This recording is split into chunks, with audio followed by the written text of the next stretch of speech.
আজকের মার্কেটে প্রায় 82 পয়েন্ট মাইনাস হয়েছে। মার্কেট কিন্তু খুব নিম্নগামী, আপনারা সাবধানতা অবলম্বন করুন। ডাউন ট্রেন্ডে মার্কেট, বাই থেকে সম্পূর্ণ বিরত থাকুন, বাই সেল থেকে বিরত থাকুন, কারণ মার্কেট যে কবে আপ ট্রেন্ডে যাবে সেটা বোঝা যাচ্ছে না।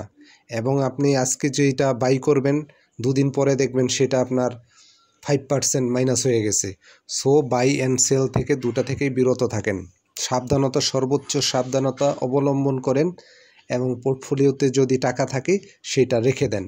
পরবর্তীতে আপনি অ্যাভারেজ করার সুযোগ পাবেন, সেক্ষেত্রে কিছুটা হলেও আপনি বের হতে পারবেন, এছাড়া পারবেন না, কারণ মার্কেটের চিত্র ভয়াবহ এবং পতন কন্টিনিউ করতে পারে, আপ ট্রেন্ডে যেতে পারে, তবে সাবধানতা অবলম্বন করাই বুদ্ধিমানের কাজ।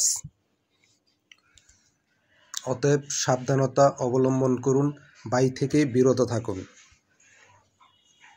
আর এটা ডিভিডেন্ড মৌসুম, যে কোনো শেয়ার যে কোনো সময় ডিভিডেন্ড না দেওয়ার কারণে জেটে স্থানান্তরিত হতে পারে।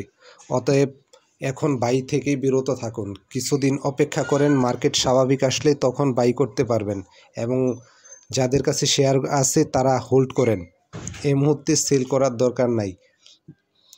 আর যারা সাইডলাইনে আছেন তারা এই মুহূর্তে বাই থেকে বিরত থাকেন, মার্কেট ভালো হলে বাই করবেন। ধন্যবাদ সবাইকে।